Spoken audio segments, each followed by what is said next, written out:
할렐루야.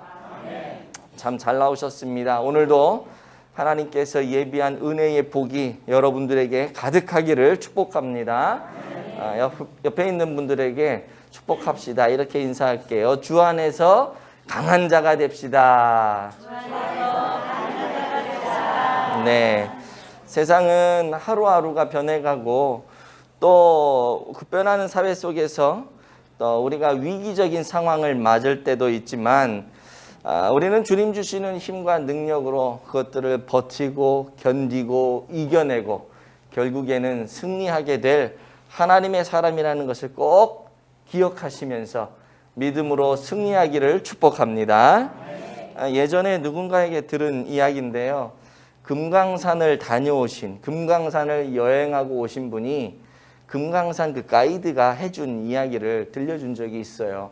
어떤 이야기냐면 금강산 중턱에 한 샘물이 있는데 그 샘에 관한 이야기에 그 샘이 너무 맑고 좋은 물이라고 하는 거를 이제 자랑을 하는 거죠. 이 금강산 가이드가.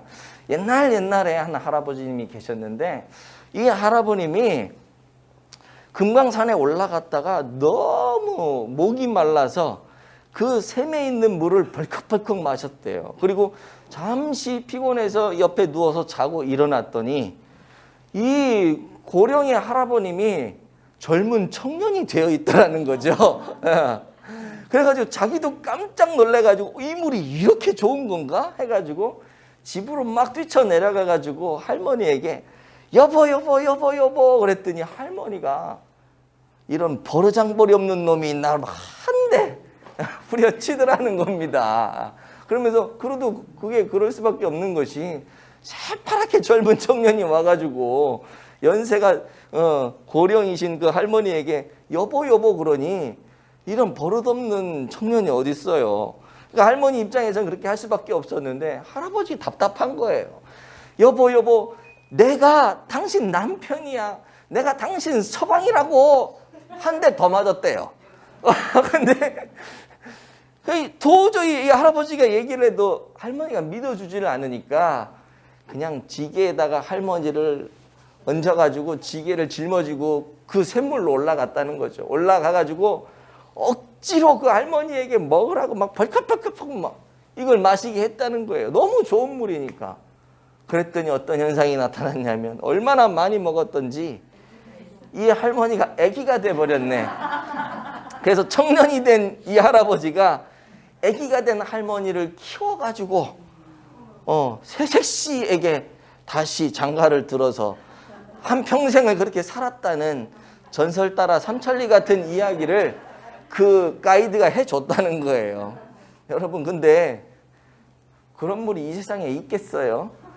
물 한 모금 먹으면 나이가 젊어지고 피부가 펴지고 이 물을 먹으면 할머니가 예쁜 처자가 되고 할아버지가 젊은 총각이 되고 이런 물이 이 세상에 있겠냐고. 이 세상의 물은요 그냥 한번 먹으면 목 정도 축이는 정도고 갈증이 났을 때 시원하다 뭐 이 정도지 이런 능력을 나타내는 그런 물은 이 세상에 없다라고 하는 것이죠. 그러나 여러분 말씀의 샘, 특별히 오늘 함께하는 교회에 이 말씀의 은혜의 샘에 여러분들이 빠져들고 여러분들이 이 은혜의 샘에 목을 축이게 되면 여러분의 삶은 여러분의 이 육신적인 모습은 조금 쭈글쭈글해지고 힘이 없어지고 할지 모르지만 여러분들의 영혼과 심령은 속사람이 날마다 새로워져서 기쁨으로 즐거움으로 감사함으로 하나님 앞에 존귀한 인생으로 세워지게 될 줄로 믿습니다.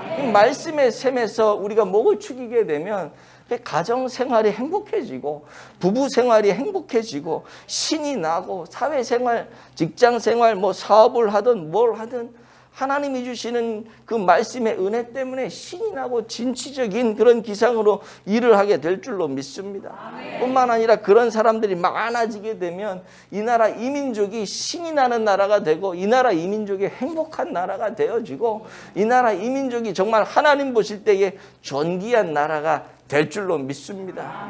오늘도 그런 은혜가 강단에서 흘러가는 말씀을 통해 여러분들을 그렇게 만들어 주시기를 축복합니다. 오늘 말씀은요, 바울이 고린도 교회에 퍼져 있는 이 바울에 대한 모함이 있었어요. 그 모함에 대해서 나 그런 사람 아니야 라고 바울 자신이 자기를 변론하는 그런 내용이죠. 고린도 교회 안에 들어와 있는 거짓 교사들이 바울에 대해서 어떻게 얘기했냐면, 야, 바울은 이중인격자야. 겉다르고 속이 달라. 가깝게 있을 때 다르고 멀리 있을 때 달라. 가깝게 있을 때는 알랑방구를 다 끼고 멀리 가면 뒷담화를 하는 그런 인간이야. 바울은 설교자로서 자질이 없어. 달란트가 없어. 말도 못하고 말주변도 없고 그런 사람이야 하면서 바울을 막 폄하시켰어요. 반면에 자기들은 대단한 사람인 양 스스로를 자랑하고 드러냈던 것이죠. 그래서 바울은 이런 소문에 대해서 나 그런 사람 아니야. 나 자랑할 것이 있지만 내가 자랑하지 않는 거야. 나도 얼마든지 내세우고 나도 얼마든지 자랑할 수 있지만 내가 그렇게 자랑한다고 내가 그런 사람이 되는 건 아니잖아. 내가 그렇게 나 스스로를 나타낸다고 모든 사람이 나를 그렇게 인정해 주는 거 아니잖아. 진짜 잘나고 진짜 강하고 진짜 멋진 인생은 내가 내 입으로 나를 자랑하는 게 아니라 주님이 나를 그렇게 칭찬해 줘야지 진짜 멋지고 진짜 강하고 진짜 잘난 사람이 되는 거야. 지금 그런 얘기를 오늘 본문을 통해서 장황하게 바울이 늘어놓고 있습니다. 그래서 저는 오늘 말씀을 통해서 정말 주님이 칭찬하시는 진짜 강한 사람, 주님이 칭찬하시는 리얼 파워맨. 리얼이 뭐예요? 우리 카페 메뉴 중에 리얼 딸기가 있는데 리얼이 진짜라고 하는 거잖아요. 진짜 딸기, 진짜 리얼 파워, 힘이 있는데 진짜 힘. 그런 사람 어떤 사람이 그런 사람이냐. 오늘 말씀을 통해서 몇 가지로 살펴볼 건데요. 첫 번째 한번 읽어보죠. 시작. 온유와 관용의 사람입니다. 아멘. 주님이 칭찬하시는 진짜 리얼 파워맨은 어떤 사람이냐? 온유와 관용의 사람이요. 1절 말씀을 우리 한번 읽어보죠. 시작. 너희를 대면하면 유순하고 떠나 있으면 너희에 대하여 담대한 나 바울은 이제 그리스도의 온유와 관용으로 친히 너희를 권하고. 아멘. 여기 보시면 대면하면 유순하고 떠나 있으면 너희에 대하여 담대한 나 바울, 이런 표현을 하고 있죠. 그런데 이 말은요, 사실 바울이 한 얘기가 아니고 바울을 비아냥거리는 바울의 대적자들이 바울에게 했던, 빈정거리면서 한 말입니다. 그 빈정거리면서 한 말을 바울이 그냥 그대로 인용해서 얘기한 거예요.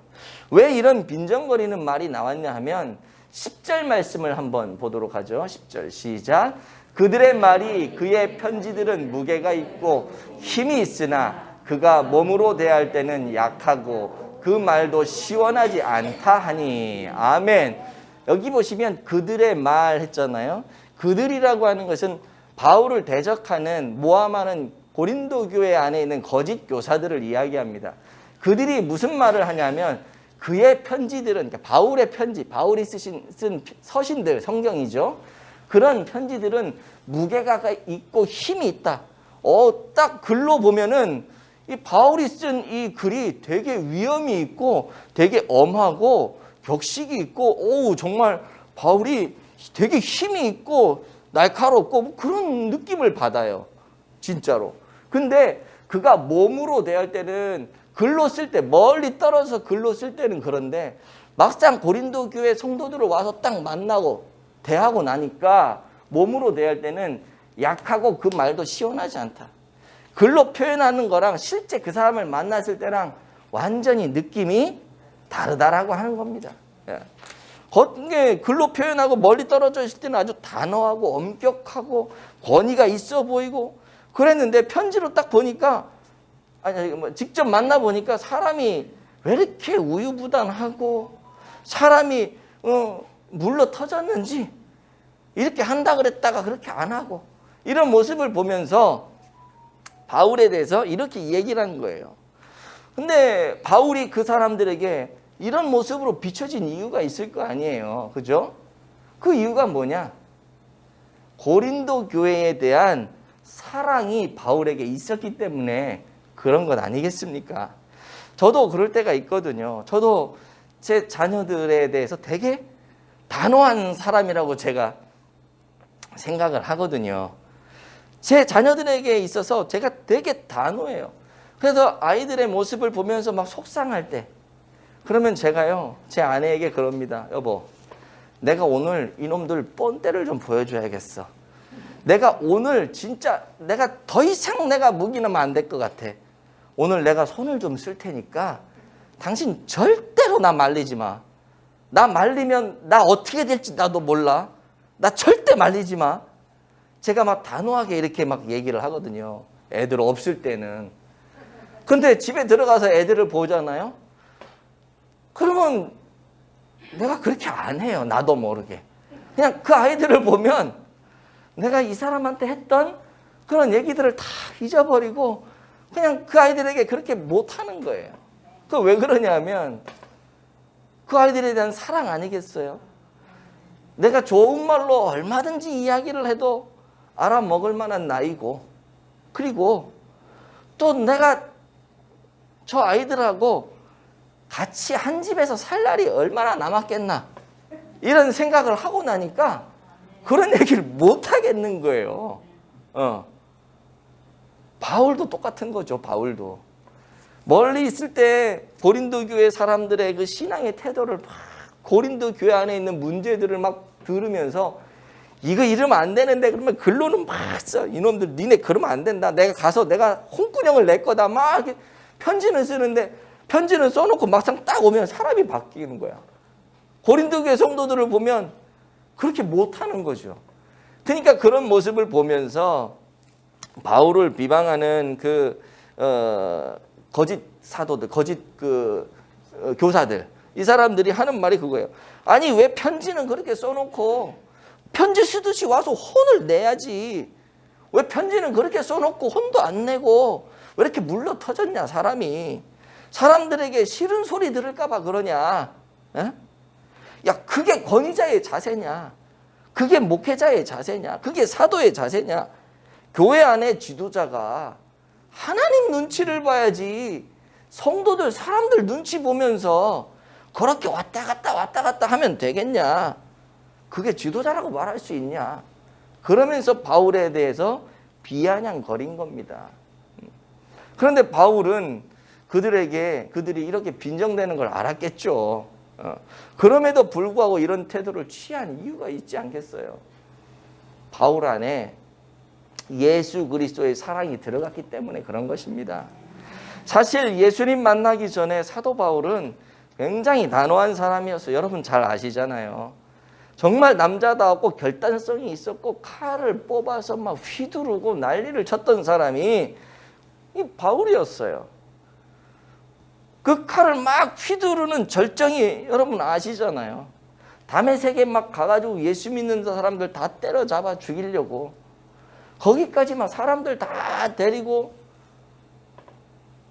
그리고 막 쳐들어갔던 사람이 바울 아닙니까? 그러나 그가 그 다메섹 도상에서 예수님을 만난 후에 모든 것이 다 변해버렸어요. 모든 것이. 예수님을 만난 후에 그렇게 강하고 그렇게 포악했던 사람, 뭐 사람들이 내 말을 듣든 안 듣든 상관없어. 그냥 내가 하고 싶은 말 다 하고 사람들이 상처받든 안 받든 그냥 내가 할 행동 다 했던 그런 사람이 바울이었는데 예수님 만나고 나서 사람이 아주 온유한 사람으로 바뀐 거예요. 부드러운 사람으로 바뀌고 관용의 사람으로 바뀌고 아주 유순한 사람으로 바뀌고 그냥 그 사람의 잘못을 보기보다는 그 사람의 영혼을 보면서 그런 사랑의 마음을 갖게 된 거예요. 왜요? 예수님의 마음이 사도 바울의 마음에 훅 하고 들어간 거기 때문이죠. 바울의 마음에 예수님의 마음이 들어오니까 진정한 힘은 내가 칼을 빼서 휘두르는 게 진정한 힘이 아니라 예수님처럼 온유하고 관용하고 용서하는 그것이 진짜 큰 힘이라고 하는 사실을 알게 된 것입니다. 여러분, 칼을 뽑아들 수 있을 때 칼을 뽑아들지 않고 용서해주고 또 다시 기회를 주는 거, 이게 보통이 아니잖아요. 누가 이럴 수가 있겠어요. 이런 사람이 진짜 강한 사람입니다. 칼을 뽑아들일 때 막 뽑아들고 난도질을 하는 게 강한 게 아니라 그럴 수 있음에도 불구하고 이걸 칼을 빼지 않고 용서해주고 자신을 더 낮출 수 있고 더 부드럽게 사람들을 대할 수 있는 이 사람이 진짜 힘 있는 사람 아니겠어요? 간절히 바라기는 우리 모두가 진정으로 강력한 성도가 되기를 축복합니다. 진정한 힘을 소유한 성도가 되기를 축복해요. 소리칠 수 있을 때 소리치지 않기 바랍니다. 칼을 뽑아 들고 휘두를 수 있을 때 오히려 그 칼을 뽑지 않고 용서할 수 있는 사람이 되길 바라요. 화를 내고 언성을 높일 만한 상황이 있을 때에도 오히려 웃음으로 그 모든 것들을 넉넉히 커버하고 나갈 수 있는 사람이 되어주길 바라요. 복수의 마음이 막 마음에 끌어오를 수가 있잖아요, 살다 보면.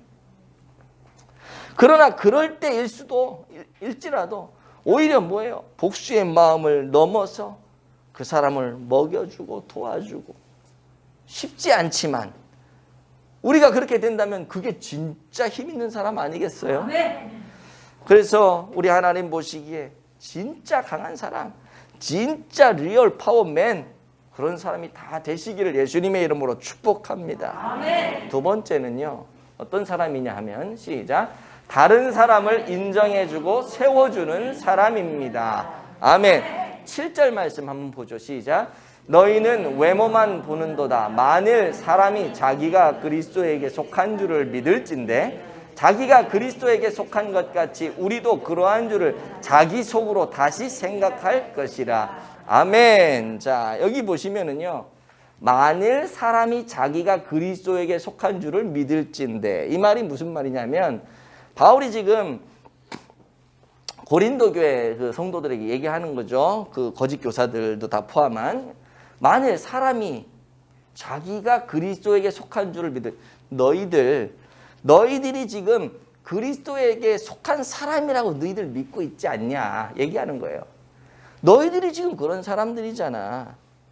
너희들 예수 그리스도를 믿는 사람이라며. 그런 믿음이 니들 안에 있다라고 니들 생각하지 않니? 그렇다면 그 뒤에 자기가 그리스도에게 속한 것 같이 우리도, 바울과 그 전도팀, 우리도 그렇다라고 니들이 좀 다시 한번 생각해봐라.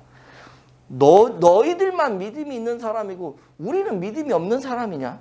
너희들이 믿음이 있다면 우리도 믿음이 있는 사람이다. 너희가 그렇다면 우리도 그런 거다. 그렇게 인정을 좀 해라. 지금 그 얘기입니다. 내가 성령의 사람이면 상대방도 성령의 사람인 것을 인정하라는 거예요.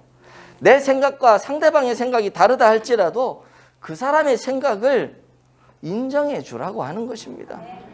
그게 그리스도인의 삶의 자세라고 하는 것이죠. 그리고 그런 사람을 하나님이 칭찬한다는 것입니다.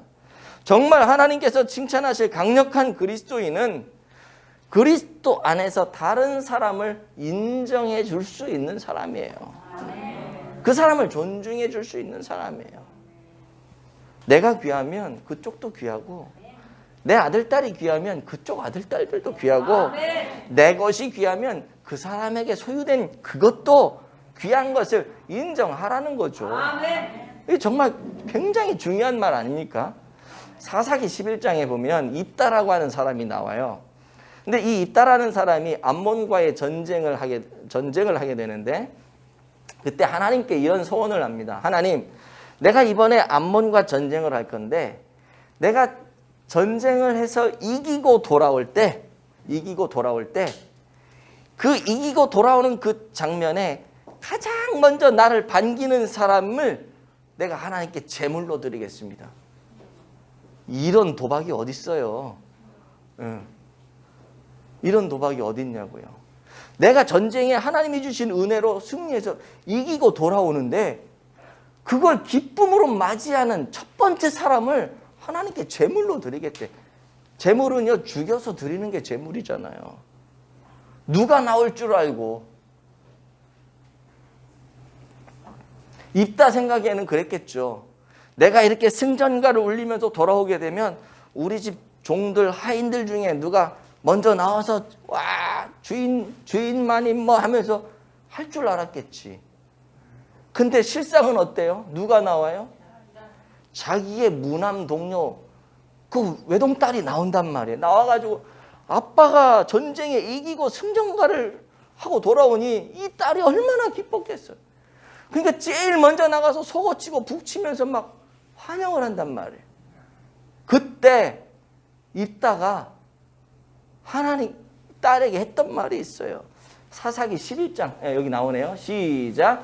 입다가 이를 보고 자기 옷을 찢으며 이르되 어찌할꼬 내 딸이여 너는 나를 참담하게 하는 자요 너는 나를 괴롭게 하는 자 중에 하나로다. 내가 여호와를 향하여 입을 열었으니 능히 돌이키지 못하리로다 하니. 아멘. 결국 이 딸이요 2달 동안 산에 가서 울다가 죽잖아요. 만일 있다가 자기 딸이 제일 먼저 나올 거라고 생각했다면 이런 서원을 했겠냐고요. 자기 딸 귀한 줄 알면 남의 딸도 귀한 줄 알고 내 자식이 귀한 줄 알면 다른 사람의 자식도 귀한 줄 알아야 되는데 내 자식이 안 나올 거라고 생각하니까 다른 사람의 자식이 재물이 될 거라고 생각을 하니까 이런 소원하지 않았겠어요? 여러분, 내 거가 귀하면 저 사람 것도 귀한 겁니다. 그거를 인정해주고 존중해줘야 돼요. 사실 여기 귀하지 않은 분들이 누가 있어요? 아무도. 다 귀한 다 귀한. 우리는 다 귀합니다. 누구든지 다 예수 그리스도의 십자가의 보혈로 죄 씻음을 받고 구원받은 하나님의 자녀들이기 때문에 여기 있는 분들 다 귀한 것입니다. 예수님이 피 흘려 죽을 만큼 그런 피값에 대한 가치가 있는 분이 여러분들이잖아요. 얼마나 귀하고 얼마나 존귀한 분들입니까?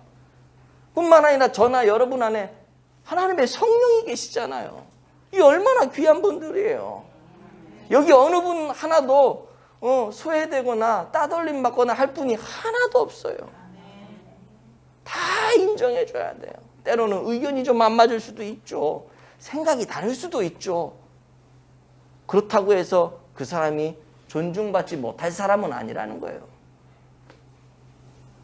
다른 사람이 나를 존중 안 할 수도 있잖아요. 생각이 다르기 때문에. 우리는요, 생각이 달라도 그분을 예수 그리스도 안에 있는 지체로 예수님의 피값으로 사신 존귀한 인생임을 인정해주고 받아들여주고 존중해 줘야 할 줄로 믿습니다. 아멘. 유명한 교육자 페스탈로치라고 하는 사람은요, 어린아이를 만나도 이거 모자를 벗고 인사를 했다 그래요. 그 아이가 자라가서 귀한 목사님이 될지 훌륭한 학자가 될지 또 어떤 뛰어난 정치가가 될지 알지 모른다는 거죠. 그래서 어린아이를 만나도 늘 모자를 벗고 예의를 갖추며 그 어린아이를 존중하고 세워줬다는 거예요. 그러나 여러분, 목사나 학자나 정치인들만 대단한 게 아니잖아요. 우리가 현재 만나는, 조금 전에도 말씀드렸지만 여러분들 한 사람 한 사람이 얼마나 귀하고 대단한 존재입니까? 하나님의 자녀, 왕 같은 제사장, 여러분 한 분 한 분은 다 존중받아야 되는 사람이라고 하는 사실을 기억하면서 존중할 수 있는 성도가 되어지길 축복합니다. 아무도 멸시할 수 없는 사람이에요. 뿐만 아니라 우리는요, 사람을 세워줄 줄 알아야 돼요. 8절 말씀 한번 볼게요. 시작. 주께서 주신 권세는 너희를 무너뜨리려고 하신 것이 아니요 세우려고 하신 것이니 내가 이에 대하여 지나치게 자랑하여도 부끄럽지 아니하리라. 아멘, 아멘. 이 말은 뭐냐면 우리는 다 그리스도의 권세를 받은 사람들인데 그 권세는 사람을 무너뜨리려고 무너뜨리고 짓밟으려고 하는 건 그러라고 준 권세가 아니라고 하는 거죠. 지금 너희들은 나 바울을 그렇게 무너뜨리고 깎아내리고 짓밟으려고 하는데 혹시 너희들에게 하나님이 무슨 권세를 주셨다면 그 권세는 사람을 내리깎고 쥐어짜고 무너지게 하는 게 아니라 사람을 세우라고 주신 권세니 그렇게 알고 사람을 세우라는 것입니다.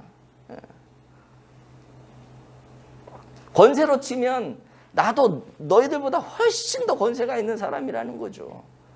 나도 자랑할 게 너무 많다는 거예요. 아무리 자랑해도 내가 부끄러울 게 없을 정도의 그런 사람인데 내가 하지 않는다는 거죠. 왜?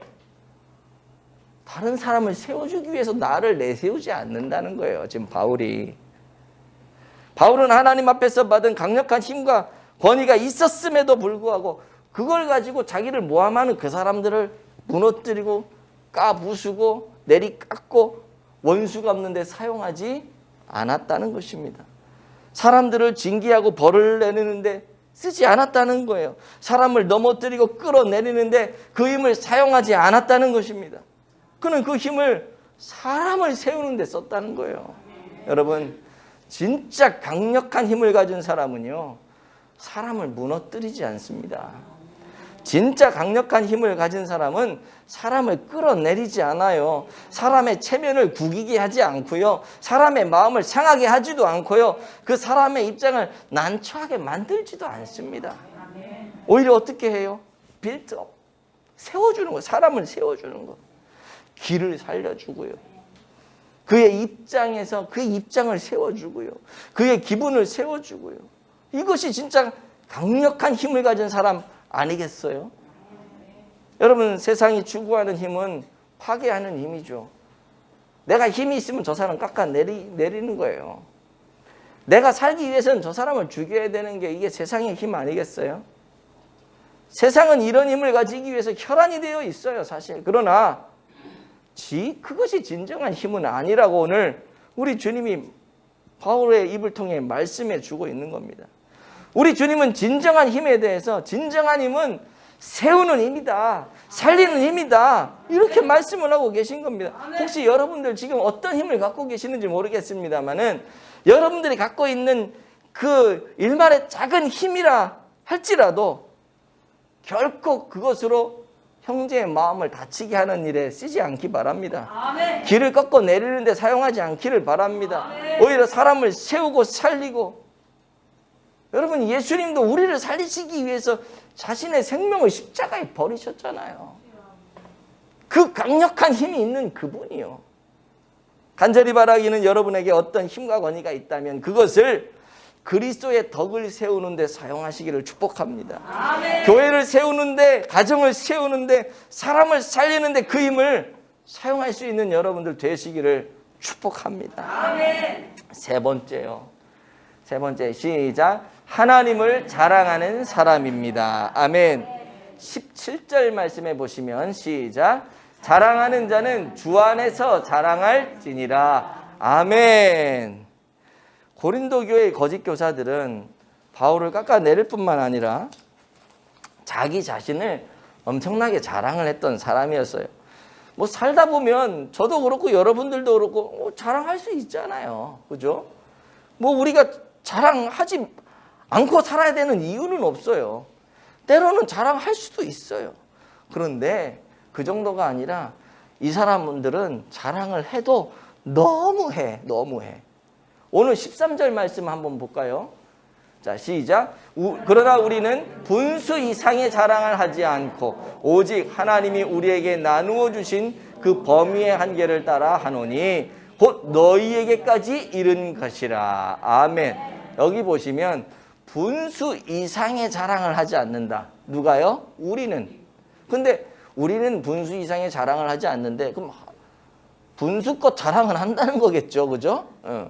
근데 너희들, 나를 대적하는 고린도 교회 안에 있는 거짓 교사들, 이 사람들은 분수 이상으로 한대.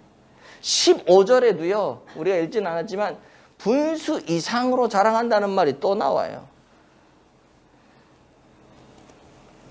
근데 왜 사람들이 분수 이상으로 자랑을 할까요? 하면 안 되는데 왜 할까요? 기준이 달라서 그래요. 기준이 달라서. 오늘 본문에 보면 자랑의 기준을 뭐라 그러냐면 하나님이 우리에게 나눠주신 그 범위의 한계를 따라. 그러니까 자랑을 할 때 하나님이 우리에게 주신 범위의 한계가 있어. 그 한계 안에서 자랑을 해야 되는데 그거를 뛰어넘는 거예요. 이게 분수 이상의 자랑이라고 하는 거죠. 그 한계가 뭘까요? 말씀의 범위 안에서의 한계. 그죠? 하나님의 시각에 의한 그 범위 안에서의 그 한계, 그 기준을 세워야 되는데 그 기준을 뛰어넘어서 하나님이 기준이 아니고 말씀이 기준이 아니고 내가 기준이 되는 거야. 그러니 분수 이상의 자랑을 막 하게 된, 예를 들어서 이런 거예요. 시험을 봤어, 어떤 학생이요. 시험을 봤는데 95점을 맞았어요. 자랑할 만해요? 어때요? 자랑할 만하잖아요. 95점이면. 꼭 100점 맞아야 자랑하는 건 아니잖아요. 95점 맞으면 어우 공부 잘하는구나. 90점 이상 넘으면 다 A구나. 이거 자랑할 만하다고요. 그러면 이제 이렇게 얘기해야겠죠. 일반적이라면 나 열심히 공부하기도 했지만 하나님이 은혜 주셔서 어떻게 내가 아는 문제만 그렇게 자꾸 나오는지 너무 감사했다고. 그래서 내가 95점을 맞을 수 있었다고. 이렇게 얘기하면 얼마나 좋아요. 근데 어떤 학생들은 또 이렇게 얘기할 수 있죠. 내가 이번에 우리 반장보다 잘했어. 내가 이번에 내가 몇 단계를 올라갔어. 내 위에 없어. 이렇게 자랑하는 사람도 있잖아요. 그렇죠? 분수 이상의 자랑이에요. 그게. 사실 내가 우리 반 반장보다 잘했다. 이거는 자기 기준인 거예요. 자기가 새로운 기준을 만들어낸 거야. 이게 어떤 면에서 이제 교회나 이런 쪽으로 비유를 하게 되면 이런 비유까지 들어갈 수 있어요. 지금 뭐 코로나다 뭐다 이렇게 해가지고 교회들이 다 힘들잖아요. 근데 예를 들어서 어떤 사람이 지역 교회는 생각하지 않고 우리 교회는 이번 달에 10명이나 새 가족이 등록을 했어. 자랑할 만하죠. 자랑할 만한데 이게 조금 오해가 될 수 있는 게 뭐냐면은 다른 데는 다 힘들어가지고 전도를 해도 사람들이 안 오고 너무 힘든데 자기네 교회는 10명이 왔어. 근데 마치 자기가 10명 전도해서 온 것처럼 자기는 한 명도 안 해놓고 그래놓고 막 자랑을 하는 그런 경우가 있을 수 있어요. 근데 하나님의 기준에서 보면은요 다를 수 있다는 거예요. 왜? 지금 10명은 그 교회는 하나님 기준에서 볼 때 100명이 왔어야 돼. 100명이 왔어야 되는데 10명밖에 안 온 거예요. 그리고 저 옆에 힘들어하는 교회는 한 명밖에 안 왔어. 근데 하나님이 보실 때는 그 교회는 한 명 보내려고 했던 교회야. 그 한 명 갔어. 하나님 보실 때 어느 교회를 더 칭찬하시겠어요? 100명 와야 되는데 10명 온 교회 칭찬하겠어요? 한 명 와야 되는데 한 명 온 교회 칭찬하겠어요? 한 명 온 교회가 칭찬받지. 기준이 자기가 되다 보니까 자랑도 자기 마음대로 자랑하는 거예요. 헌금도 마찬가지. 나는 1억을 헌금할 수 있는 사람인데 100만 원을 헌금했어. 100만 원이 큰 돈이잖아요. 작은 돈이 아니잖아요. 자랑할 만하잖아요. 어떤 면에서는. 헌금 받고 자랑하면 안 되지만 어쨌든 간에. 근데 어떤 사람 10,000원을 했어. 근데 이 사람은 정말 하루 벌어 하루 먹기 힘든 그런 사람이 10,000원을 했어. 누가 더 많이 하고 누가 더 자랑할 만해요? 100만 원 헌금한 사람이 자랑할 만하죠? 액수가 많으니까 일단. 근데 하나님의 기준은 달라요. 야, 너는 1억 할 수 있는 사람이 100만 원 했어? 저 사람은 10,000원을 했지만 저 사람은 정말 하루 밥 먹기도 힘든 사람이 10,000원 한 거야. 하나님은 이 사람 칭찬한다고요. 분수 이상의 자랑이라는 게 바로 그거예요. 말씀의 기준이 없는 사람, 하나님의 시각, 하나님의 관점에 기준을 두지 않는 사람은 분수 이상으로 자랑하다 보면 어떻게 돼요? 이 팩트만 얘기를 해야 되는데 팩트 이상에 점점 뭐가 붙어. 예전에 제 후배 중에 교통사고가 크게 난 후배가 있었어요. 그래서 작은 그때 티코 같은 모닝인가 뭐 작은 차였는데 거기 그 일가족 4명이 다 타고 가는데 앞에 그 트럭 있잖아요. 트레일러에서 끈이 끊어지면서 파이프가 대골대골 굴러오는 고속도로에서. 근데 이제 그 상황 속에서 어쨌든 차를 다 폐차시키고 이제 이 가족이 다 병원에 이제 입원을 하게 됐지만 너무 감사한 거는 크게 안 다쳤다는 거. 그냥 거기서 그냥 바로 직사해야 되는 상황이었는데 아무도 안 죽고 약간 찰과상 정도만 입고 살아났다는 거. 그래서 이 친구가 제가 이제 가서 병문안을 했는데 저한테 그러는 거예요. 형, 내가 지금 형한테 이 상황을 설명하는 게 내가 지금 몇 번을 사람들한테 설명하는지 모르겠다고. 그러면서 이 친구 하는 말이 내가 얘기할 때마다 스토리가 바뀐대. 처음에는 팩트만 얘기했는데 두 번째 사람이 오고 세 번째 사람이 오고 올 때마다 얘기를 해줘야 되니까 오면은 마치 자기가 영웅이 된 것처럼 자꾸 뭐가 하나 추가되고 뭐가 하나 추가가 되고 그래서 맞아 영화를 한 편 만들어낸 듯한 그런 느낌이 든다는 거예요. 무슨 말이냐면 자랑을 하면요 이게 한도 끝도 없이 자랑이 돼요.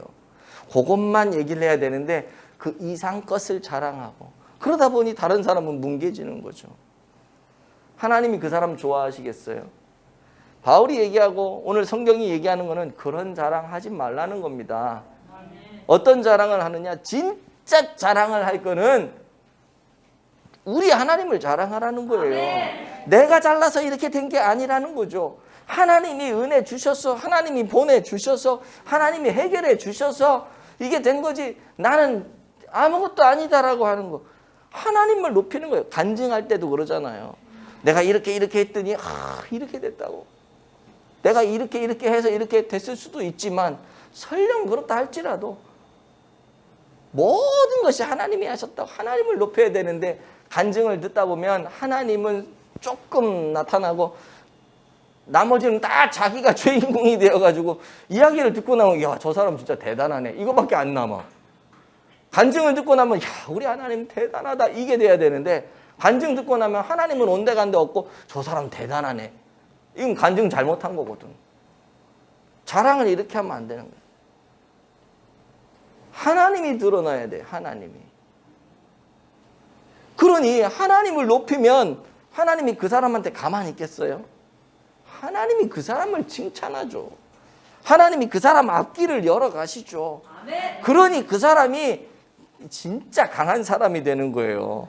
내가 내 힘으로 하면은 내 힘 정도까지밖에 안 되지만 하나님이 나에게 은혜를 주셔서 일을 해버리시면 하나님의 능력만큼 무한대의 능력이 나타나는 거거든요.